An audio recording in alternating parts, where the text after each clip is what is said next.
Hello everyone. कैसे हैं आप लोग? मैं बहुत अच्छा हूँ और उम्मीद करता हूँ आप सभी बहुत अच्छे होंगे। तो आज के सेशन में हम लोग अपने लास्ट चैप्टर को डिप्रिसिएशन को कंटिन्यू करेंगे। तो चलिए स्टार्ट करते हैं। डिप्रिसिएशन में लास्ट सेशन में हम लोगों ने डिस्कस कर लिया था कि डिप्रिसिएशन क्या होता है, क्या पर्पस होता है हम लोग को डिप्रिसिएशन करने का। डिप्रिसिएशन के अंदर हम लोग कौन कौन से फैक्टर को कंसिडर करते हैं, वो कैसे कैलकुलेट किया जाता है, जिसमें हम लोगों ने देखा था कि डिप्रिसिएशन जो है वो उसके लिए सबसे पहले चाहिए आपका कॉस्ट ऑफ द एसेट। उसके बाद आपको उसकी यूजफुल लाइफ को एस्टिमेट करना पड़ता है, और उसके बाद उसके रेसिडुअल वैल्यू को एस्टिमेट करना पड़ता है। और फिर उससे हम लोग डिटरमिन करते हैं डिप्रिसिएशन, जो निकालते थे हम लोग cost of the asset less residual value, और उसको फिर हम लोग अपोर्शन कर देते थे over the useful life of the asset. ठीक है। इसमें जो कॉस्ट ऑफ द एसेट था हमारा, उसको डिटरमिन करने के लिए बहुत सारे फैक्टर थे। सबसे पहला जो हमारा इनपुट था वो था हमारा purchase price, excluding all the refundable taxes and duties, and apart from that, any other cost which incurred in the process of bringing the asset up to the location, जो भी हमारा खर्चा लगता था वो हम लोग उसमें ऐड कर देते थे। और उसके बाद जो है हमारा कोई भी किसी भी तरह का टैक्सेस एंड ड्यूटीज अगर हमको लगा है जिसका हमको रिफंड नहीं मिला, वो भी उसमें ऐड हो जाता था। कैरेज फ्रेट फ्रेट और ये सब जो है, वो सब कुछ हम लोग उसमें ऐड कर देते थे। इससे हमारा सब कुछ एक और जो इम्पोर्टेंट चीज थी वो थी हमारी डिसमेंटलिंग कॉस्ट। डिसमेंटलिंग कॉस्ट होती है कि हम लोग एस्टिमेट करते हैं कि जब इस असेट को हमको डिसमेंटल करना पड़ेगा, डिस्पोज ऑफ करना पड़ेगा, उस वक्त हमारा जो भी खर्चा लगेगा उसको आज के दिन में अगर हम लोग एस्टिमेट करें तो उसका प्रेजेंट वैल्यू हम लोग डिटरमिन कर देते हैं, और वो भी हमारे कॉस्ट ऑफ द असेट का पार्ट बनता था। ठीक है, इतना चीज हम लोगों ने देखा था कॉस्ट ऑफ द एसेट में। उसके बाद उसके बाद जो है एस्टिमेटेड यूजफुल लाइफ, वो एक वैल्यूएशन की काम है, एक वैल्यूअर का काम है। वो वैल्यूएशन के थ्रू उसका डिटरमिन करता है कि एक असेट का यूजफुल लाइफ कितना होना चाहिए सिग्निफिकेंटली, जितना से उसका हम बेनिफिट डिराइव कर सकते हैं। उसके बाद रेसिडुअल वैल्यू ऑब्वियसली वो भी एक वैल्यूएशन का ही पार्ट है, उसको भी एस्टिमेट ही किया जा सकता है। और ये तीनों फिगर निकालने के बाद हम लोग अपना डिप्रिसिएशन कैलकुलेट कर लेते थे। ठीक है। उसके बाद हम लोगों ने देखा कि डिप्रिसिएशन कैलकुलेट करने के कितने सारे मेथड है। तो सबसे पहला मेथड हम लोगों ने देखा था स्ट्रेट लाइन मेथड, और तो उसके बाद देखा था diminishing balance method, and then हम लोगों ने डिस्कस किया था unit of production method. Straight line method में मैंने बताया था आप लोगों को जैसे कि ओवर द यूजफुल लाइफ एकदम स्ट्रेट लाइन बेसिस पे हम लोग उसके वैल्यू को, डिप्रिसिएबल वैल्यू को अपोर्शन कर देते हैं over the useful life in equal parts. जैसे कि अगर किसी एसेट का कॉस्ट है 1,20,000 और उसका रेसिडुअल वैल्यू है 20,000, तो उसका डिप्रिसिएबल वैल्यू हम लोग पहले निकालते थे cost of the asset less residual value, हमारा आ जाता है depreciable value. And depreciable value को हम लोग over the life of the asset से, फॉर एग्जांपल अगर वो 10 साल है तो फिर हर साल 1-1 लाख, सॉरी, हर साल 10-10 हजार करके वो डिप्रिशिएट हो जाएगा। तो एवरी ईयर का डिप्रिसिएशन इस केस में क्या होता है, सेम रहता है। नेक्स्ट मेथड जो हम लोग पढ़े थे उसमें क्या था कि डिमिनिशिंग बैलेंस मेथड था। इसमें क्या होता था कि हर साल का जो आपका क्लोजिंग, हर साल का जो आपका डिप्रिसिएशन है ना, वो इस साल के रेलेवेंट ईयर के ओपनिंग फिगर पे कंसिडर होता था। वो हर साल चेंज होता रहता है। जैसे कि एक साल अगर 1 लाख पे डिप्रिशिएट हुआ 10%, तो अगले साल का डिप्रिसिएशन जो होगा वो नेक्स्ट कैरिंग अमाउंट पे होगा, नॉट नहीं कि हिस्टोरिकल कॉस्ट पे। तो कैरिंग अमाउंट जब मतलब हुआ कि जिसमें अमाउंट से हमारा बैलेंस शीट में वो कैरी कर रहे हैं हम असेट को, जैसे कि 90,000 से कर रहे होंगे, तो उस 90,000 पे हम लोग 10% लगा के 9,000 हमारा डिप्रिसिएशन होता था, एंड सो ऑन हमारा चलता रहता था। तो इस केस में क्या होता है कि हमारा जो डिप्रिसिएशन लगता है वो डिमिनिश्ड वैल्यू बैलेंस पे लगता है, that is return down value पे लगता है। तो इसको डब्ल्यू मेथड भी बोलते हैं। हालांकि इन प्रैक्टिकल लाइफ यही मेथड सबसे ज्यादा यूज होता है। ठीक है, डब्ल्यू मेथड सबसे ज्यादा यूज होता है क्योंकि ये थोड़ा सा ज्यादा लॉजिकल भी है। और अगर कोई स्पेसिफिक टाइप ऑफ इंडस्ट्री है, जिस जो भी जो अगर कोई मशीन खरीद रहा है, कोई भी इन्वेस्टमेंट कर रहा है किसी असेट में, तो उस असेट का पर्टिकुलर लाइफ ही एक प्रोडक्शन बेस्ड है कि वो इतना यूनिट प्रोड्यूस कर सकता है अपने through out the life of the asset. तो फिर उस केस में डिप्रिसिएशन हम लोग नहीं एसएलएम बेसिस पे लगाते हैं, नहीं डब्ल्यू बेसिस पे लगाते हैं, क्योंकि वो फिर थोड़ा सा इरेशनल या फिर इलॉजिकल हो जाता है। क्योंकि अगर किसी मशीन का कैपेसिटी है 1 लाख टन प्रोड्यूस करने का, 1 लाख टन प्रोड्यूस करने का अगर कैपेसिटी हम पहले साल में ही 50,000 टन प्रोड्यूस कर लिए, और अगर हम डिप्रिसिएशन लगा रहे हैं 10%, तो वो तो गलत है ना। तो डब्ल्यू लगाना भी गलत है, स्ट्रेट लाइन भी नहीं लगा सकते क्योंकि आप एस्टिमेट ही नहीं कर पाओगे कि उस मशीन को आप कितने साल तक यूज कर पाओगे, क्योंकि टाइम फ्रेम में उसको एस्टिमेट करना पॉसिबल ही नहीं है ना। अगर आप एक साल में ही 1 लाख यूनिट प्रोड्यूस कर लो तो उसकी लाइफ एक साल ही हुई। या फिर 1 लाख यूनिट प्रोड्यूस करो आप 10 साल में, तो उसकी लाइफ 10 साल हो गई। तो यहाँ पे टाइम फ्रेम में लाइफ एस्टिमेट नहीं कर सकते, यहाँ पे उसकी जो लाइफ है वो प्रोडक्शन बेस पे है। तो हम लोग क्या करते हैं, डिप्रिसिएशन भी प्रोडक्शन बेस पे निकालते हैं कि अगर आपने पहले साल में 50,000 यूनिट 50,000 टन प्रोड्यूस कर लिया, तो आपने 50% यूज कर लिया, तो आपको 50% डिप्रिशिएट कर देना चाहिए, एंड सो ऑन। ठीक है, यहाँ तक हमारी डिस्कशन लास्ट क्लास में हुई थी। आज के क्लास में हम लोग इस डिस्कशन को आगे बढ़ाते हैं और सीखते हैं कि कुछ और मेथड्स दिए हुए हैं। हम लोग पहले उन मेथड्स को डिस्कस करके खत्म करेंगे, उसके बाद डिप्रिसिएशन के अकाउंटिंग पे हम लोग आएंगे, और फिर एंड सो ऑन हम लोग आगे मूव करते हुए जाएंगे। ठीक है, तो चलिए इसके बाद जो हमारा सबसे इंपॉर्टेंट टॉपिक है, वो है एक सम ऑफ ईयर डिजिट मेथड का। एक हम लोग सम ऑफ ईयर डिजिट मेथड सीखेंगे, उसके बाद एक मशीन आवर मेथड सीखेंगे, फिर एक डिप्लीशन है, वो डिप्लीशन का डिस्कशन करेंगे, और उसके बाद फिर बहुत सारे टॉपिक है, रिवैल्यूएशन है, और प्रोविजन बेस्ड अकाउंटिंग करते हैं कैसे, वो है change in rate of depreciation या change in manner of depreciation है, वो सब डिस्कस करेंगे, और इस तरह से हमारा चैप्टर रैप अप हो जाएगा। ठीक है, तो चलिए फिर स्टार्ट करते हैं आज के डिस्कशन को, बुक में चलते हैं फिर। ठीक है, चलिए। तो यहाँ तक हम लोग डिस्कस कर लिए थे, मेथड ऑफ डेप्रिसिएशन हमारा हो गया था, और आज के क्लास में जो हम लोग कंटिन्यू करेंगे यहाँ से, स्ट्रेट लाइन मेथड का फॉर्मूला वही है, cost of the asset minus scrap value divided by useful life. तो देखिए, ये स्ट्रेट लाइन मेथड हम लोगों ने डिस्कस कर लिया था, cost of the asset scrap minus scrap value by useful life. जैसे कि हम लोगों ने पता है, रेट अगर हमको निकालना है, तो रेट निकालने के लिए क्या करेंगे, डिप्रिसिएशन बाय कॉस्ट इनटू 100। ठीक है, देख रहे हो यहाँ पे। चलिए आगे बढ़ते हैं। रिड्यूसिंग बैलेंस मेथड हम लोगों ने डिस्कस कर लिया। इसका एक फॉर्मूला होता है 1/n रूट। ये n रूट यहाँ पे है ना, ये ऐसा नहीं है n रूट, ऐसे नहीं है, ऐसे नहीं है, ये है रूट अंडर में है यहाँ पे n, रूट अंडर, रूट के अंडर। जैसे 2√5 होता है एक, और एक होता है √5। तो ये वाला बात कर रहा है यहाँ पे। ठीक है, तो इस चीज का ध्यान रखिएगा, और इस फॉर्मूला से भी आप रेट निकाल सकते हो डेप्रिसिएशन का। ठीक है, और इसके बाद जो है हमारा आगे चलते हैं। यहाँ पे फिर अकाउंटिंग एंट्री की बात करती है। मैं अकाउंटिंग एंट्री आगे एक साथ डिस्कस कर दूंगा। ठीक है, अकाउंटिंग एंट्री पे यहाँ पे नहीं आता हूँ मैं एक बार के लिए मेथड डिस्कस कर लेता हूँ, और अकाउंटिंग एंट्री जो है वो एक साथ बाद में डिस्कस कर दूंगा। ठीक है, प्रोविजन का एक अलग अकाउंटिंग करते हैं, दो टाइप होते हैं जनरली, उसके बारे में आगे मैं डिस्कस कर दूंगा। फिर आता है हमारा third category, sum of year digit method. Sum of year digit method में हम लोग क्या करते हैं, ये मेथड एक अलग बात करता है। जैसे पहला वाला हमारा क्या बताता था, पहला वाला स्टेट लाइन बताता था कि हर साल एसेट एक ही जैसा यूज हो रहा है, तो उसको एक जैसा मार दीजिए। डिमिनिशिंग बैलेंस बोल रहा था कि जितना पिछले साल का बचा हुआ है, उतने पे आप डेप्रिसिएशन लगाते हुए चलिए। ये बोलता है क्या, कि कोई भी एसेट अगर नया होता है ना, तो वो सबसे ज्यादा घिसता है। उसका जैसे जैसे वो पुराना होते जाता है, वो उतना वियर एंड टेयर उसका कम होते जाता है। ठीक है, बात सही भी, आपको लॉजिकल भी लगेगी। जब जैसे ये पेन है, जब नया होगा, तो नया से पुराना ये बहुत जल्दी होगा, फिर पुराना से बहुत पुराने होने में इसको टाइम लगेगा, फिर बहुत पुराने से बहुत ज्यादा पुराना होने में इसको और टाइम लगेगा। समझ पा रहे हैं मेरी बात को? तो वही है। तो इस केस में हम लोग क्या करते हैं, इस केस में हम लोग वेट डिसाइड कर देते हैं। किसी भी, जैसे किसी भी असेट का लाइफ है 5 साल, किसी भी असेट का लाइफ है कितना, 5 साल, तो ईयर 1 2 3 4 5। ठीक है, तो हम क्या करते हैं, इसको वेट वेट दे देते हैं। पहले साल को सबसे ज्यादा वेट 5, दूसरे साल को उससे कम वेट 4, तीसरे साल को उससे कम वेट 3, फिर 2, फिर 1। ठीक है, और इस वेट का टोटल कर देते हैं, 5 9 3 12 2 14 15 15। अब हम लोग क्या करते हैं, इसके डिप्रिसिएशन के लिए इसको 5/15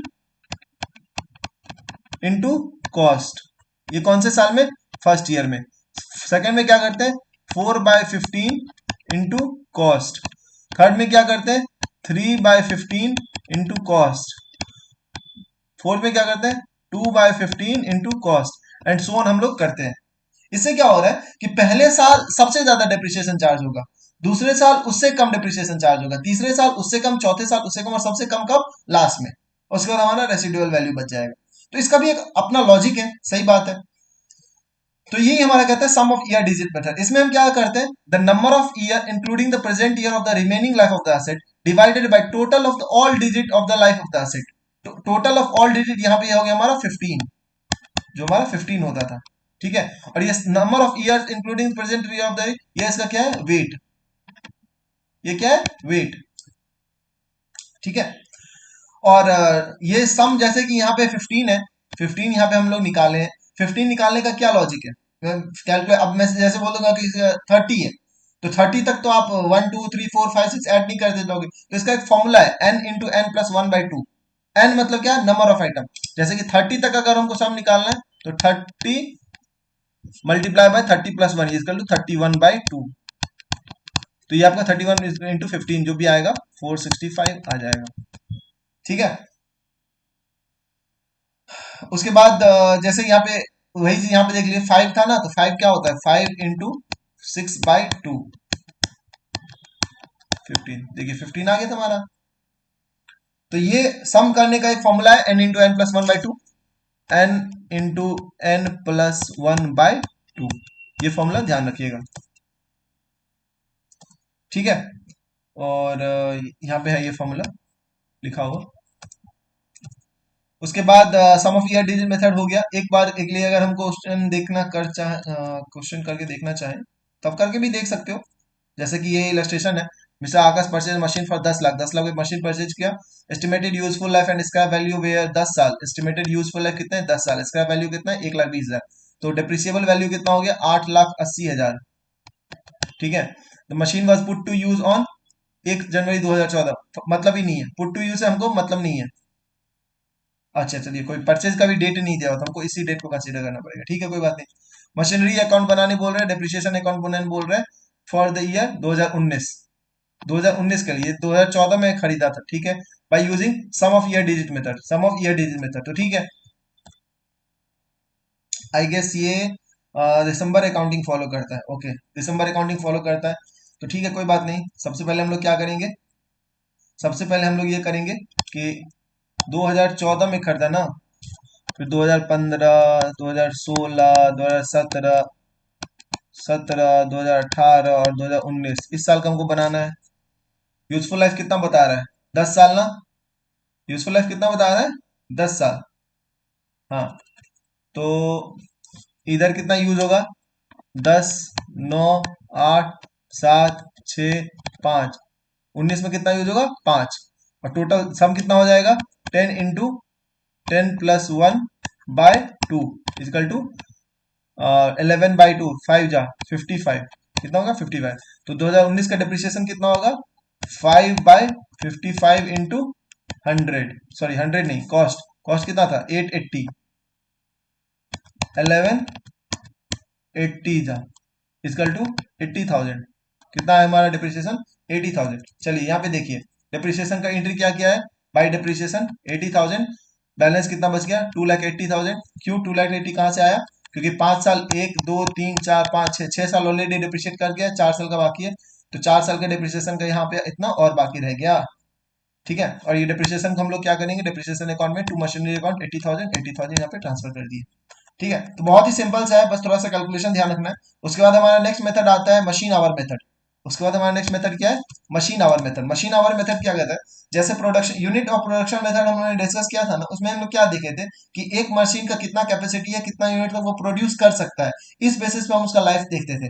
एक मशीन कैपेबल है 1 लाख यूनिट या 1 लाख टन प्रोड्यूस करने के लिए। इस केस में हम क्या देखेंगे कि एक मशीन कितने घंटा चलने के लिए कैपेबल है। अगर एक मशीन 10,000 घंटे चलने के लिए कैपेबल है, तो उसको हम क्या करेंगे, आपको हमको उस केस में यूनिट प्रोडक्शन से मतलब ही नहीं है, और ना ही टाइम वैल्यू से मतलब, टाइम से मतलब है कि वो 1 साल चलेगा या 2 साल चलेगा या 10 साल चलेगा। हमको मतलब किस चीज से, हमको मतलब है उस वो कितने घंटे चलेगा, क्योंकि उसकी लाइफ जो है वो घंटे पे डिपेंड करती है। अगर हम उसको एक ही दिन में, एक दिन में तो नहीं चला सकते प्रैक्टिकली, लेकिन अगर हम उसको एक ही साल में 10,000 घंटे यूज कर लिए, ओवर टाइम कर करके, तो एक ही साल में पूरा डिप्रिशिएट कर जाएगा।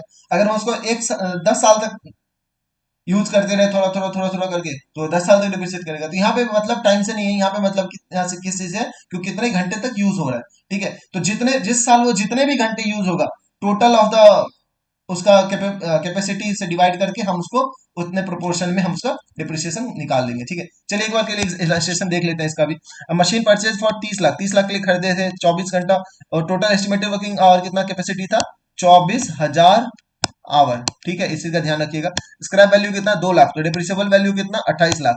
ठीक है। Anticipated pattern for the effective hour, 1 से 3 साल के लिए 3,000 साल, 3,000 घंटा पर साल, यानी कि 3, 3, 6, 3, 9, 9 के, फिर 4, 5, 6, तो 26 में 52, 52, 58, 20, 78, 7.8 के, फिर 18, 18, 7, 8, 9, 10, 18 हो गया 7.2, सर 8 15 9 20 के।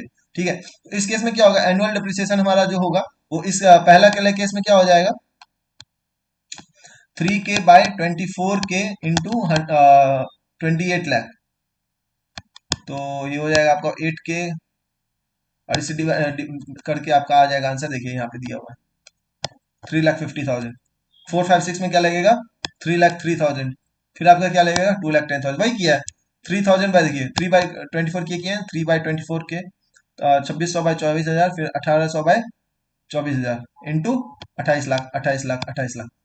ये हमारा आंसर आ गया डिप्रिसिएशन का। ठीक है, तो बहुत ही सिंपल सा मेथड है, प्रोडक्शन यूनिट मेथड हम लोग ऑलरेडी डिस्कस कर लिए। इसमें हम लोग क्या देखते हैं, एस्टिमेटेड टोटल प्रोडक्शन, कितना प्रोड्यूस करने का उसका कैपेसिटी है। ठीक है, उस और इस साल कितना प्रोड्यूस कर लिए, तो उस प्रोपोर्शन में हम लोग क्या करते हैं, डिप्रिसिएबल अमाउंट को अपोर्शन कर देते हैं। जैसे इलस्ट्रेशन में देखिए तो क्या समझ में आ जाएगा एकदम आराम से। एक मशीन खरीदा गया 20 लाख में, एस्टिमेटेड यूजफुल लाइफ 10 साल है, और रेसिडुअल वैल्यू कितना है, 2 लाख। तो डिप्रिसिएबल वैल्यू कितना हो गया, 18 लाख। ठीक है, the machine is expected to produce 1.5 lakh unit produce कर सकता है। ठीक है, 1.5 लाख यूनिट प्रोड्यूस कर सकता है, तो 20,000। तो इस केस में क्या होगा, 20/150 गुने 18, पहला वाला में। दूसरा वाला में 15/150 गुने 18। तीसरा वाला में 10/150 गुने 18। ठीक है, देखिए 20, ये जीरो जीरो कट जाएगा, जीरो जीरो कट जाएगा, जीरो जीरो, 10/150 गुने 18, फिर 15/150 गुने 18। ये इस तरह से हमारा डिप्रिसिएशन कैलकुलेट हो जाएगा। ठीक है, उसके बाद जो हमारा मेथड है डिप्लीशन। अब एक चीज मैं आपके सामने डिस्कस कर देता हूं। तो देखिए, तो जैसे कि आप लोग देख पा रहे हो यहाँ पे कि मैंने तीन चीज का डिस्कस किया, एक है डेप्रिसिएशन, एक है अमोर्टाइजेशन, और एक है हमारा डेप्लीशन। डेप्रिसिएशन क्या होता है, ये जो अभी तक हम लोग पढ़ते आ रहे हैं, ये टेंजिबल एसेट का होता है डेप्रिसिएशन। जब जब टेंजिबल एसेट क्या, जो जिसका फिजिकल एग्जिस्टेंस है, जिसको हम टच कर सकते हैं, जिसको हम देख सकते हैं। तो जैसे बिल्डिंग मशीनरी, ये धीरे धीरे धीरे धीरे कम होते जाता है, तो उसको हम लोग बोलते हैं डिप्रिशिएट कर रहा है। अमोर्टाइजेशन क्या होता है, ये इंटेंजिबल एसेट का होता है अमोर्टाइजेशन, जिसको हम देख नहीं सकते, जैसे कि पेटेंट, कॉपीराइट, ट्रेडमार्क। पेटेंट भी तो होता है ना कि एक पर्टिकुलर टाइम के लिए होता है, या ट्रेडमार्क होता है एक पर्टिकुलर टाइम, या कॉपीराइट पर्टिकुलर टाइम के लिए। कोई भी चीज का राइट हमको अगर मिलता है तो वो क्या है, एक पर्टिकुलर टाइम के लिए होता है। जैसे मुझे लीजिंग राइट मिले 10 साल के लिए, मैं 10 साल तक लिए यहाँ पे लीजिंग कर सकता हूँ, तो मेरे लिए क्या इंटेंजिबल एसेट है। ठीक है, क्योंकि राइट है, अब हर साल वो राइट मेरा कम होते जाएगा, कम होते जाएगा, कम होते जाएगा। तो वो उसको हमको कहते हैं अमोर्टाइजेशन। डिप्लीशन क्या होता है, ये माइंस के केस में स्पेशली यूज होता है। माइंस में मतलब क्या होता है कि जैसे कोयला का खदान है, कोल माइंस है, कोल माइंस हो गया, आयरन ओर माइंस हो गया, लाइमस्टोन का माइंस हो गया। तो माइंस के केस में क्या होता है कि एक्सट्रैक्शन का राइट टेंडर निकलता है, कि 3 साल के लिए मान लीजिए आपका टेंडर निकला है, 3 साल में आप 10 लाख टन तक एक्सट्रैक्ट कर सकते हैं। 10 लाख टन तक आप एक्सट्रैक्ट कर सकते हैं। तो पहले साल मैंने अगर 6 लाख एक्सट्रैक्ट कर लिया, तो मैं क्या करूंगा, 6 लाख को 60% को डिप्रिशिएट कर दूंगा। अगले साल मैंने 2 लाख और एक्सट्रैक्ट किया, तो फर्दर मैं 20% को डिप्रिशिएट करूंगा। और नेक्स्ट साल मैंने 2 लाख टन एक्सट्रैक्ट किया, तो उस अकॉर्डिंग जैसे हम लोग अभी प्रोडक्शन यूनिट मेथड में कर सीखते आ रहे हैं, सेम वही फॉर्मूला यहाँ पे भी लगेगा, बट कॉन्सेप्ट थोड़ा सा डिफरेंट है। यहाँ पे एक्सट्रैक्शन का केस होता है, तो कम होते जाते हैं ना, रिसोर्सेज कम होते जाते हैं आपके, उसमें से आपका जितना का राइट है आपको उसमें से कम होते जाएगा। तो उस केस में वैसे ही यहाँ पे चलता है, इसको हम लोग कहते हैं डिप्लीशन। ठीक है, चलिए तो देखिए, जैसे यहाँ पे आप लोग देख पा रहे होंगे, depletion is the allocation of the cost of wasting natural resources, wasting natural resources such as oil, gas, timber and minerals to the production process. This method is used in case of mines, quarries, etc. containing only a certain quantity of production. The depreciation is calculated dividing the cost of the asset by estimated quantity of product likely to be extracted. Extraction की बात करें यहाँ पे, देख रहे हैं। चलिए एक एग्जांपल देख लेते हैं। Surya and company to lease of lease लिया है 1 करोड़ रुपए का। ठीक है, ऑन 1 अप्रैल 2017। टेक्निकल एस्टिमेट से पता चला कि total quantity of mineral deposit is 2 lakh ton. Depreciation was the charge on the basis of depletion method extraction है। तो 2,000 टन, 10,000 टन, 15,000 टन, इसमें कितना लगेगा, 2,000/2 लाख इंटू 1 करोड़। इस केस में कितना, 10,000/2 लाख, इसमें से 15,000/2 लाख। तो देखिए यहाँ पे 2,000/2 लाख करके निकाला, पहले साल का डिप्रिसिएशन 1 लाख रुपया, दूसरे साल का डिप्रिसिएशन कितना, 5 लाख रुपया। कैसे निकाला, 10,000/2 लाख। फिर तीसरे साल का डिप्रिसिएशन 7.5 लाख, कैसे निकाला, 15,000/2 लाख। ठीक है, और इस तरह से हमारा अकाउंटिंग खत्म हो गया। चौथा जो हमारा टॉपिक है, प्रॉफिट और loss on the sale of disposal of plant and equipment. इस केस में दो चीज हो सकता है। दो चीज क्या हो सकता है, मैं आपको दिखाता हूं। अगेन यहाँ पे जैसे आप देख रहे हो, अगर हम करते हैं सेल, अगर हम क्या करते हैं सेल, दो केस हो सकता है। एक केस क्या है कि कॉस्ट 100, कैरिंग अमाउंट 60। तो मतलब इसका मतलब हुआ कि 100 में खरीदे थे, अभी वो 60 का हो गया है, मतलब 40 डिप्रिशिएट कर दिए हम उसको, 40 का डिप्रिसिएशन हो गया। कैरिंग अमाउंट कितना है, 60 रुपए। इसको हम बेच दिए, सेल कर दिए कितने में, 40 में। इसको क्या करिए, बेच दिए 40 में। लॉस कितना का हुआ, 60 - 40 = 20। ठीक है। दूसरा केस देखिए, कॉस्ट 100, कैरिंग अमाउंट 60, सेल कर दिए हम इसको 70 में। प्रॉफिट कितने का हुआ, 70 - 60 = 10। समझ लीजिएगा चीज को। आपका 100 का असेट था, आपने 100 रुपए में खरीदा था, आपने उसको यूज किया, यूज करने के दौरान 40 रुपए का आपका असेट डिप्रिशिएट कर गया। आपके बुक्स में वो कितने पे दिख रहा है, 60 रुपए पे। आपने उस 60 रुपए के असेट को 40 रुपए में बेच दिया, आपका 20 रुपए का हो गया लॉस। इस 20 रुपए को क्या करोगे आप, इस 20 रुपए को आप क्या करोगे, इस 20 रुपए का हम करेंगे ट्रांसफर टू पीएल। फिर दूसरा केस क्या है, 100 रुपए में खरीदा था, 60 रुपए का उसका कैरिंग अमाउंट हो गया, 70 में मैंने बेच दिया, 10 रुपए का क्या हो गया, आपको प्रॉफिट हो गया। इस 10 रुपए का क्या करेंगे, ट्रांसफर टू पीएल। एक और केस है आपका, तीसरा। तीसरा केस क्या बोलता है, तीसरा केस बोलता है कॉस्ट है आपका 100, डिप्रिशिएट करके हो गया आपका 60, सेल किए आप 110 में। कितने में, 110 में। अभी आपका प्रॉफिट कितना हो गया, अभी आपका प्रॉफिट हो गया 110 - 60 = 50। अभी आपका प्रॉफिट कितना हुआ, 50। समझे, अभी आपका प्रॉफिट कितना हो गया, 50। उम्मीद है दिख रहा होगा। अभी क्या होगा, प्रॉफिट हो गया मेरा 50। इस केस में क्या होगा कि आपका जो ये 50 का प्रॉफिट है ना, इसको दो पार्ट में बांटेंगे। एक हो जाएगा 40, एक हो जाएगा 10। ये 40 कौन सा 40 और ये 10 कौन सा 10 है। इस 40 को ले जाएंगे ट्रांसफर टू पीएल, और इस 10 को ले जाएंगे ट्रांसफर टू कैपिटल रिजर्व। क्यों, क्योंकि ये 40, देखिए आप क्या कर रहे हो, आप 100 का असेट खरीदे थे, 40 का आप यूज कर लिए, अब बेच दिए उसको, अब हो गया वो आपका 60 का, लेकिन बेच दिए उसको 110 में। तो इसमें दो चीज हुआ, एक तो जो 40 आप यूज किए ना, वो आपका रिकवर हो गया, और दूसरा जो आपका रिकवर होने के बाद आपका कितना हो गया, 100 में खरीदे थे 100 का हो गया, और फिर आप इसको 110 में बेचे, तो मतलब जितना में खरीदे उससे ज्यादा में बेचे, तो वो आपका कैपिटल प्रॉफिट है। आपको याद होगा कैपिटल एक्सपेंडिचर और रेवेन्यू एक्सपेंडिचर वाला चैप्टर, मैंने बताया था आपको कैपिटल प्रॉफिट क्या होता है। जब हम कैपिटल असेट के ट्रांजेक्शन पे, कैपिटल असेट में अगर कोई मैं ट्रांजेक्शन पे कोई मैं अगर प्रॉफिट गेन कर रहा हूं, तो हमारा कैपिटल प्रॉफिट है। जैसे कि मैंने कोई जमीन खरीदी आज से 20 साल पहले 1 लाख में, ऑब्वियसली 20 साल बाद वो 1 लाख से ज्यादा में बिकेगी। तो अगले 1 साल 20 साल के बाद अगर वो उस 1 लाख की जमीन को मैं 10 लाख में बेच रहा हूँ, तो 9 लाख मेरा क्या है, कैपिटल प्रॉफिट। वो मेरा क्या है, कैपिटल प्रॉफिट है। तो सिमिलरली ये भी मेरा क्या है, कैपिटल प्रॉफिट है।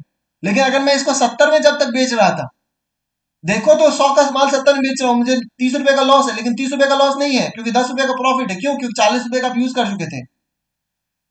तो जस्ट आपका 10 रुपए का यूज रिवर्सल हो रहा है। आप 40 का यूज कर लिए थे, आपको सिर्फ 30 रुपए का घाटा हो रहा है, इसलिए आपको 10 रुपए का प्रॉफिट दिखा रहे हैं आप यहाँ पे। क्योंकि आपने डिप्रिसिएशन को जब एक्सपेंस माना था, तो डिप्रिसिएशन को कहाँ ट्रांसफर किए थे, पीएल में, पीएल के डेबिट साइड में। तो इस 10 रुपए को कहाँ कीजिए ट्रांसफर, पीएल के क्रेडिट साइड में, सिंपल। 40 रुपए से डेबिट कर दिए थे, होना कितना से चाहिए था, 30 रुपए से, तो 10 रुपए से क्रेडिट कर दीजिए। लेकिन इस केस में क्या हो रहा है, इस केस में ये 40 रुपए को तो पहले हम पीएल में ट्रांसफर कर ही रहे हैं, उसके बाद भी प्रॉफिट बचा रहा है, उसको हम क्या कर रहे हैं, कैपिटल रिजर्व में ट्रांसफर कर दे रहे हैं। ठीक है। तो ये कॉन्सेप्ट था छोटा सा, जो कि बहुत ही इंपॉर्टेंट था। चलिए फिर हम लोग आगे बढ़ते हैं। तो हम लोग ने यहाँ पर देख लिया अभी तक। प्रॉफिट लॉस हम डिस्पोजल में देख लिए, जैसा बताया वैसे ही होता है। एक बार ये इलस्ट्रेशन आप लोग ट्राई कीजिएगा, ठीक है। जैसे मैं एक बार रीड कर दे रहा हूँ आप लोग, परचेज परचेज किया 582 में परचेज किया था, 18,000 ऐड हो जाएगा इसमें, प्लस हो जाएगा। Another machine was required 2 lakh का, फिर परचेज किया, ऑब्सोल्यूट हो गया, ये वाला मशीन ऑब्सोल्यूट हो गया 383 का, और auction for machine for 4 lakh. तो इसमें परचेज और सेल दोनों का है, थोड़ा सा कॉम्प्लिकेटेड क्वेश्चन है, एक बार ट्राई कीजिएगा, इंपॉर्टेंट है, ठीक है। उसके बाद इलस्ट्रेशन सब दिए हुए हैं, इलस्ट्रेशन एक बार ट्राई कीजिए आप, अच्छा रहेगा आपके लिए। और उसके बाद जो हमारा नेक्स्ट मेथड है चेंज ऑफ डिप्रिसिएशन को, जनरली जनरली हम लोग डिप्रिसिएशन के मेथड में कब चेंज करते हैं, तो डिप्रिसिएशन क्या है, एक अकाउंटिंग एस्टिमेट है। हम लोग एस्टिमेट करते हैं कि हमारे लिए बेस्ट यूज कौन सा मेथड रहेगा, और हम सब कुछ तो एस्टिमेट ही करते हैं, रेसिडुअल वैल्यू एस्टिमेट करते हैं, यूजफुल लाइफ एस्टिमेट करते हैं, कौन सा मेथड हम लोग के लिए कौन सा मेथड बेस्ट है वो एस्टिमेट करते हैं। अगर हमको लगता है कि नहीं, जो मेथड हम यूज कर रहे हैं उससे ज्यादा बेटर कोई और मेथड होगा, तो उस केस में हम लोग क्या कर सकते हैं, अपने मेथड को चेंज कर सकते हैं। Should be reviewed at least each of the each financial year में, हम जो भी मेथड लगा रहे हैं उसको रिव्यू करेंगे हर साल एंड में, हर ईयर एंड में। If there has been any significant change in the expected pattern of consumption, अगर एक्सपेक्टेड पैटर्न ऑफ कंजम्पशन मतलब हो गया कि कोई भी एसेट अगर है हमारा, उसको अगर हम यूज जैसा हम सोच के आए थे कि इसको हम ऐसे यूज करेंगे, वैसे यूज नहीं कर पा रहे हैं, किसी और तरीके से यूज कर पा रहे हैं, तो उससे हम क्या करेंगे, और उसका फ्यूचर इकोनॉमिक बेनिफिट अगर हम जो है जिस तरह से सोचे थे उस तरह से हम डिराइव नहीं कर रहे हैं, तो उस केस में हम क्या कर सकते हैं, अपना डिप्रिसिएशन के मेथड को चेंज कर सकते हैं। The method should be changed to reflect the change pattern. Whenever any change in depreciation method is made, such change in method is treated as change in accounting estimate as per accounting standard. Accounting standard one, sorry, 4 यहाँ पे deal करता है, 4 या 5 है, I guess 4 या 5 है, ठीक है। उसके बाद चेंज इन अकाउंटिंग एस्टिमेट में भी affect the current period only और बोथ द करेंट पीरियड और फ्यूचर पीरियड। अब इस साल तो अफेक्ट करेगा ही, अगर बीच में हम चेंज कर रहे हैं तो आगे के सालों में हम जो भी नया मेथड लाएंगे उससे होगा हमारा। जैसे कि एक एग्जांपल के लिए cost of the machine 10.5 lakh दिया हुआ है, और रेसिडुअल वैल्यू 50,000, यूजफुल है 10 साल, तो डेप्रिसिएबल वैल्यू कितना हो जाएगा यहाँ पे 10 लाख, ठीक है, 10 लाख हो गया। उसके बाद company charge depreciation on the straight line method for the first 2 year, पहले 2 साल के लिए स्ट्रेट लाइन मेथड यूज किया, तो 2 साल के बाद and decided to adopt return down value by charging depreciation as 25% calculated on the based on useful life, या तीसरे साल का डेप्रिसिएशन को निकाल बोले, तो 2 साल के बाद इसका डब्ल्यू कितना रहा होगा, 8 लाख। 8 लाख पे अब कितना लगेगा, depreciation already charge for the first 2 year as पर straight line method 2 lakh, W कितना रहेगा, 8,50,000, फिर 50,000 ये वाला और रेसिडुअल वाला, तो 8 लाख प्लस 50, 8,50,000। अब क्या बोल रहा है कि in the profit loss account for the third year the depreciation is 25% of 8.5 lakh, that is 2,12,000 should be debited. In the case the entity would have continue straight line method, depreciation for the third lakh will be 1 lakh. अगर SLM को continue करता तो depreciation 1 lakh होता, लेकिन उसने चूंकि method change कर दिया इसलिए उसका डिप्रिसिएशन चेंज होकर 2,12,000 हो गया। उम्मीद करते हैं समझ में आ रहा होगा। इलस्ट्रेशन 10 है उसका, ये सब कर लीजिएगा आप। उसके बाद जो नेक्स्ट टॉपिक हमारा revision of estimated useful life of the property plant and equipment. कभी कभी क्या होता है कि हम उसको यूज करने के बाद हमको पता चलता है कि नहीं, हम जो स्टार्टिंग में एस्टिमेट कर लिए थे कि ये 5 साल चलेगा या 10 साल चलेगा, वो गलत कर लिए थे, हो सकता है उससे पहले ही खराब हो जाए, या हो सकता है उससे एक्स्ट्रा तक चल जाए, ठीक है। तो अगर हमको लगता है कि नहीं उससे ज्यादा चल जाएगा, तो हम क्या कर सकते हैं, जैसे कि हम लोग अकाउंटिंग एस्टिमेट चेंज कर सकते हैं, वैसे ही हम लोग, सॉरी, जैसे हम लोग मेथड ऑफ डिप्रिसिएशन चेंज किए, वैसे हम लोग यहाँ पे भी उसके यूजफुल लाइफ को रिवाइज कर सकते हैं। The residual value and the useful life of asset should be reviewed, इसको भी रिव्यूड करेंगे at least at each of the each financial year end. If expectation differ from the previous estimate the change should be accounted for as a change in accounting estimate. ये भी change in accounting estimate ही है, change in accounting estimate, ठीक है। The WDV or the balance depreciable amount should be charged over the revised remaining estimated useful life। नया estimated useful life जो होगा उसमें अब स्प्रेड आउट हो जाएगा, स्प्रेड ओवर हो जाएगा, ठीक है। इलस्ट्रेशन देख लीजिए एक बार। 6 लाख में मशीन खरीदे थे, एसएलएम बेसिस पे करेगा 10 लाख, 10 साल तक वो हम एज्यूम करके चले थे वर्किंग लाइफ उसका, और रेसिडुअल वैल्यू 0 फॉर 3 ईयर। 3 साल तक ऐसे ही चला, मतलब 60,000 करके हर साल डेप्रिसिएट होता गया। 3 साल के बाद उसका वैल्यू जो है 420 हो गया होगा, 420 के।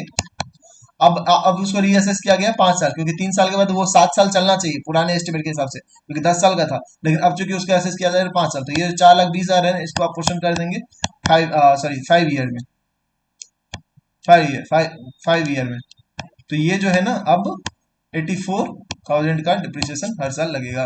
ठीक है, देखिए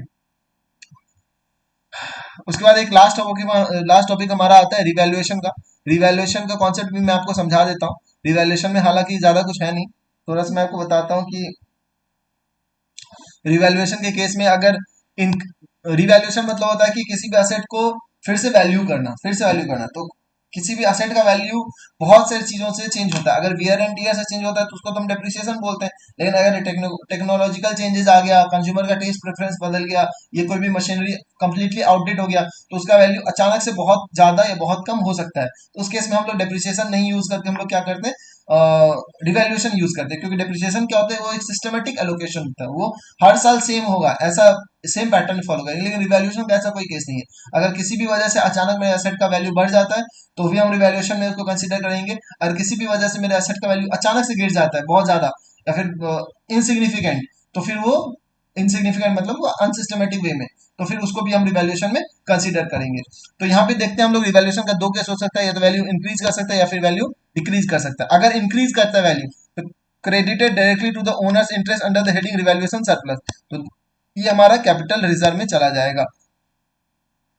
कब कैपिटल रिजर्व में नहीं जाएगा, इसका एक एक्सेप्शन है कि कब कैपिटल रिजर्व में नहीं जाएगा। कैपिटल रिजर्व में तब नहीं जाएगा जब कैपिटल रिजर्व में तब नहीं जाएगा जब, हालांकि इसमें मैं बाद में आता हूँ, थोड़ा सा पहले डिक्रीज बात कर लेता हूँ। अगर रिवैल्यूएशन करके किसी भी असेट का वैल्यू गिर जाता है, जैसे कि बिल्डिंग है, जैसे कि एक बिल्डिंग, मैं आपको समझाने के पर्पज से एक बार यहाँ पे एक्सप्लेन कर दूं। ठीक है, एक बिल्डिंग है, कितने का कैरिंग अमाउंट है उसका 10 लाख। ठीक है, अब इसके साथ दो सिनेरियो होता है। इसका वैल्यू हो गया कितना, 12 लाख।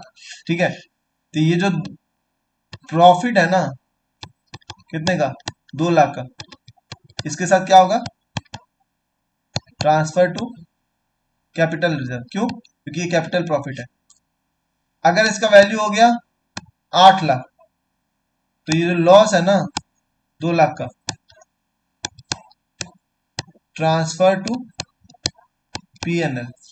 ठीक है, अब एक बात बताइए, इतना तक समझ में आया। अब इसके बाद क्या होता है, इसके बाद अब क्या होता है, इसके बाद अब क्या होता है मैं बता रहा हूं कि इसका वैल्यू फर्दर गिर जाता है, फर्दर गिर जाता है। अब इसका वैल्यू कितना हो गया है, 12 लाख हो गया। अब ये 12 लाख से हो जाता है 11 लाख। Now value 11 lakh. तो ये जो 1 लाख का लॉस है ना, लॉस 1 लाख का है, इसका ट्रीटमेंट करेंगे हम लोग set of from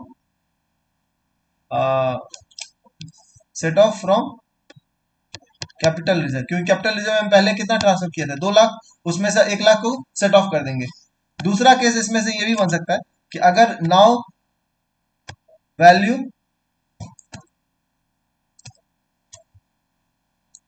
now value 9 lakh, तो लॉस कितना हो गया, 3 लाख। तो इस केस में क्या होगा, set off 2 lakh from capital reserve और transfer 1 lakh to PL. 2 lakh के प्रॉफिट को क्या करेंगे, कैपिटल रिजर्व से ट्रांसफर सेट ऑफ करेंगे। क्योंकि कैपिटल रिजर्व में हम क्यों कितना ट्रांसफर करके रखे थे पहले, 2 लाख। तो अभी क्या करेंगे, 3 लाख का चूंकि लॉस हो गया, मतलब ये रिवैल्यूएशन हो रहा है। एक बार रिवैल्यूएशन हुआ तो 10 का 12 हो गया, तो 2 लाख को हम क्या किए, कैपिटल रिजर्व में ट्रांसफर कर दिए, बढ़ा था तो। दूसरी बार क्या हुआ कि 12 से वो 11 हुआ, 1 लाख का जो लॉस हुआ उसको हम कहां से सेट ऑफ करें, उसको हम पीएल में ट्रांसफर नहीं करेंगे। हर बार गिरने पे पीएल में ट्रांसफर नहीं करते हैं।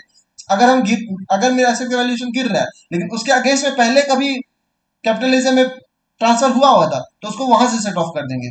ठीक है, और अगर वहां का अमाउंट खत्म हो गया है, क्योंकि पहले हम ट्रांसफर किए थे कैपिटलिज्म में 2 लाख, और अभी सेट ऑफ करना है 3 लाख, जैसे इस केस में 9 लाख हो गया उसका वैल्यू, 3 लाख सेट ऑफ करना है, तो 2 लाख तो सेट ऑफ हो जाएगा, लेकिन 1 लाख कहाँ चला जाएगा, पीएल में। ठीक है, उम्मीद करते हैं यहाँ पे आप लोगों को समझ में आ गया होगा। सिमिलरली इस केस में भी दो सिनेरियो हो सकता है, एक कि 8 लाख 10 लाख का सामान 8 लाख का हो गया, अब इसका दाम बढ़ के कितना हो गया, 11 लाख। कितना हो गया, 11 लाख। तो 2 लाख कहाँ जाएगा, पीएल में ट्रांसफर करेंगे। क्यों? क्योंकि जब 2 लाख का लॉस पीएल में ट्रांसफर होता है तो 2 लाख का गेन भी पीएल में ट्रांसफर होगा। और 1 लाख का क्या होगा? 1 लाख क्या होगा? कैपिटल रिजर्व में ट्रांसफर होगा।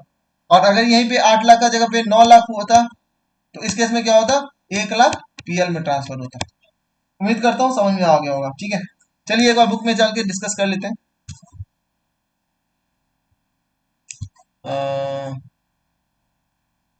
बुक में यहाँ पे हम लोग डिस्कस कर लेते हैं। इंक्रीज में क्या कर रहा है? क्रेडिटेड डायरेक्टली टू द मतलब रिवैल्यूएशन, दिस इज मेरा capital reserve. Exception when it is subsequent increase in initially decrease, अगर इनिशियली डिक्रीज हुआ था सब्सिक्वेंटली इंक्रीज हो रहा है, पहले पहले डिक्रीज हुआ था तो पहले डिक्रीज हुआ होगा तो हम लोग पीएल में ट्रांसफर किए होंगे, तो जितना अमाउंट से पीएल में ट्रांसफर हुआ था पहले उतने एक्सटेंट तक पहले हम क्या करेंगे? पीएल को क्रेडिट करेंगे। और उसके बाद भी इंक्रीज कर रहा है तो फिर हम लोग उसको कैपिटलिज्म में लाएंगे। Recognise in the statement of PL and to the extent that it reverses the revaluation decrease, जितना तक डिक्रीज हुआ था of the same asset previously recognise in the statement of PL. Decrease में क्या कर रहा है? पहले तो सीधा सा आप पीएल में ट्रांसफर कर दो। एक्सेप्शन क्या है कि पहले अगर बढ़ा था, पहले अगर इनिशियली इंक्रीज हुआ था तो पहले इंक्रीज हुआ था तो पहले कैपिटलिज्म में क्या होगा? तो पहले वहां से डिक्रीज होगा और उसके बाद हमारा पीएल में ट्रांसफर होगा। उम्मीद करते हैं यहां तक आप लोग समझ में आ गया होगा। ठीक है, एक बार की ये इलस्ट्रेशन देख सकते हैं। Machine of the cost 12 lakh, depreciated SLM 10 साल के लिए, रेसिडुअल वैल्यू 0 है। और for 3 year at the year of third year the machine was revalued upward by 60,000 and the remaining useful life was reassessed at 9 साल। तो 12 लाख का सेट है, 3 साल के बाद उसका वैल्यू कितना रह गया? 12 36 3,60,000, 3,60,000 लेस हो गया तो 8,40,000 उसका डब्ल्यूडीवी रह गया। Depreciable value after revaluation, revaluation के बाद उसका वैल्यू कितना हो गया? रिवैल्यूएशन हो गया 60,000 से अपवर्ड, अपवर्ड अपवर्ड मतलब बढ़ गया तो 8 40 + 8 9 लाख हो गया। रिमेनिंग यूजफुल लाइफ कितना होना चाहिए? 10 साल था तो 3 साल यूज होने का 7 साल होना चाहिए, लेकिन हो कितना गया? 9 साल। तब ये 9 लाख कितने साल तक यूज होगा? 9 लाख तक, 9 साल तक। तो अब चौथे साल से डिप्रिसिएशन कैसे लगेगा? ये 9 लाख 9 साल तक बटेगा, दैट इज 1 लाख रुपया पर साल। पहले कितना होता था? 1,20,000। समझ में आ गया? और इस तरह से ये चैप्टर हमारे यहाँ पे खत्म होता है। चलिए एक चीज मैं आपको बता देता हूँ अकाउंटिंग को लेके, जो कि एक्सप्लेन करना रह गया यहाँ पे, अभी तक मैंने बताया नहीं है। चलिए मैं यहाँ पे बता देता हूँ। ठीक है, अकाउंटिंग दो तरह से अकाउंटिंग करते हैं। एक होता है जब हम लोग सीधा depreciation to asset, sorry, depreciation debit to asset, फिर पीएल डेबिट टू डेप्रिसिएशन करते हैं। ये हो गया हमारा पहला एंट्री, ये हो गया हमारा दूसरा एंट्री। पहला एंट्री क्या है कि डिप्रिसिएशन खर्चा है हमारा, ऑब्वियसली खर्चा है तो डिप्रिसिएशन को डेबिट करो। असेट मेरा कम हो रहा है, असेट मेरा कम हो रहा है तो असेट को क्रेडिट करो, दिस इज आवर असेट। ठीक है, उसके बाद क्या करते थे? इसको ट्रांसफर करते थे डिप्रिसिएशन को प्रॉफिट लॉस में, तो डिप्रिसिएशन को कर देते थे क्रेडिट, खत्म कर देते थे, और पीएल को कर देते थे डेबिट। दूसरा क्या सिनेरियो बन रहा है कि कभी कभी क्या होता है ना कि कोई भी एंटिटी अपने असेट का वैल्यू गिराना नहीं चाहती, क्योंकि यहाँ पे क्या हो रहा है? असेट का वैल्यू यहाँ पे क्रेडिट करने से असेट का वैल्यू गिर रहा है, असेट का वैल्यू गिर रहा है ना।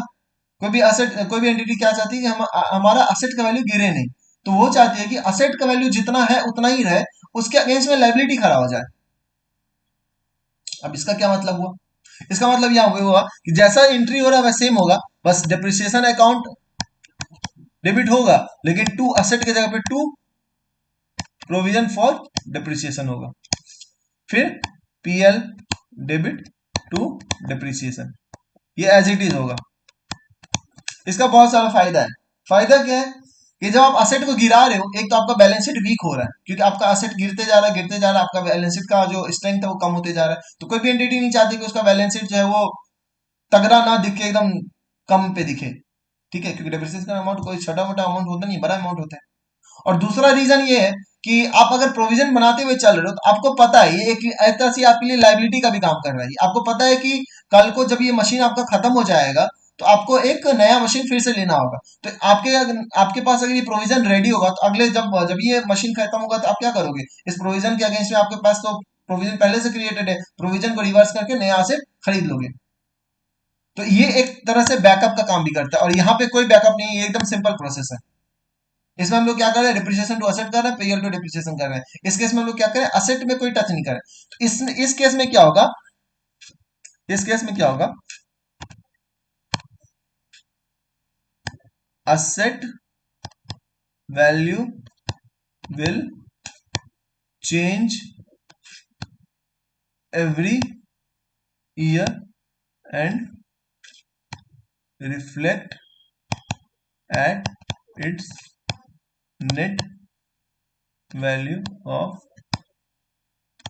depreciation in books। इस केस में क्या होगा, asset remain the same throughout every year and instead a liability called provision for depreciation will be created and will be reflected in books। ठीक है, समझ में आया? उम्मीद करता हूं आपको समझ में आया होगा।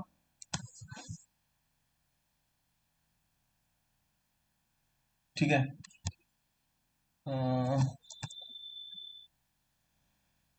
चलिए,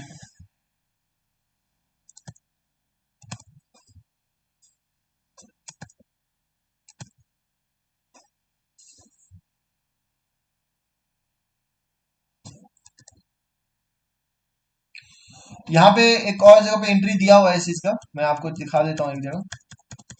और इस तरह से हमारा जो डिप्रिसिएशन का चैप्टर है खत्म होता है। जितने भी टेक्निकल पॉइंट थे मैंने ऑलमोस्ट सबको डिस्कस कर लिया है, और तो कुछ खास है नहीं। एक बार आप लोग से भी यही गुजारिश है कि आप लोग भी ट्राई कीजिएगा सारे क्वेश्चंस को करने का। कहीं पे भी अगर डाउट होता है तो मैं तो फिर हूँ ही डिस्कस करने के लिए। ठीक है, तो हाँ, ये देखिए, accounting entry under straight line and reducing balance method, दो alternative, first alternative and second alternative. Second alternative पहले देख लेते हैं, ये एकदम आसान है। Amount of depreciation is credited to asset account every year and the asset account is carried at historical cost less depreciation. इसमें क्या करते हैं, depreciation account debit to asset account, फिर PL account debit to depreciation account. एकदम simple method है। ठीक है, दूसरा क्या बोलता है, फर्स्ट ऑल्टरनेटिव क्या बोलता है, अ प्रोविजन फॉर डेप्रिसिएशन और accumulated depreciation account is opened to accumulate the balance of depreciation and asset and the assets are carried at its historical cost। asset किस पे कैरी होगा, अपने historical cost पे। इस चीज को ध्यान रखें। ठीक है, accumulated depreciation ये वेरी वेरी इंपॉर्टेंट।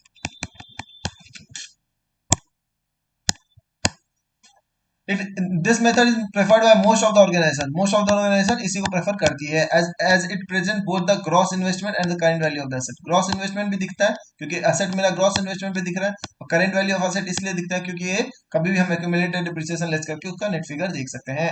इस केस में हम क्या करते हैं, depreciation account debit to provision for depreciation account और accumulated depreciation। provision for depreciation भी आप लिख सकते हो या फिर accumulated depreciation भी लिख सकते हो, और दूसरा depreciation को ट्रांसफर कर, ये तो ट्रांसफर एंट्री है, PL account debit to depreciation account. ठीक है, उम्मीद करता हूँ आपको यहाँ तक हमारी सारी बात समझ में आई होगी। ठीक है, और उम्मीद करता हूँ आपको हमारी सारी बात समझ में आई होगी, और ठीक है, और इस तरह से हमारा डिप्रिसिएशन का लेक्चर भी खत्म हो गया। इसके बाद हमारा जो भी चैप्टर है, इसके बाद हमारा चैप्टर आई गेस है, मैं अभी कॉल नहीं कर पा रहा हूँ, लेकिन आई गेस कंसाइनमेंट है। एक बार मैं देख लेता हूँ। हाँ, आई गेस इसके बाद जो हमारा चैप्टर है वो है स्पेशल ट्रांजेक्शन, स्टार्ट हो जाता है यहाँ से, जिसमें bills of exchange, approval, consignment, average due date और ये सब है। ठीक है, तो मेन फर्स्ट मॉड्यूल का हमारा जो सबसे मतलब एक अलग से सेपरेट चैप्टर था डिप्रिसिएशन का, वो खत्म होता है। इसके बाद हमारे सीरीज ऑफ चैप्टर है चैप्टर नंबर 6 के अंदर, वो स्टार्ट हो जाएंगे। तो मैं कोशिश करूंगा कि जल्दी उन लोग को उन सबको भी करा के खत्म करूं। और आपसे यही गुजारिश है कि यहाँ तक के वीडियो सारी देखिए, और कोई भी दिक्कत होती है तो आप हमसे कनेक्ट कर सकते हो। ठीक है, बाकी ठीक है, फिर मिलते हैं हम लोग नेक्स्ट सेशन में अपने। तब तक के लिए बहुत बहुत धन्यवाद, बहुत बहुत शुक्रिया। और अगर हमारी एफर्ट आपको पसंद आती है तो आप हमारे चैनल के साथ जुड़े रह सकते हो, इसको शेयर कर दीजिए ताकि और भी लोगों तक ये पहुंच पाए और ज़्यादा से ज़्यादा लोग इसके फायदे उठा सकें। ठीक है, तो फिर चलिए मिलते हैं हम लोग अगले क्लास में। तब तक के लिए बहुत बहुत धन्यवाद, शुक्रिया।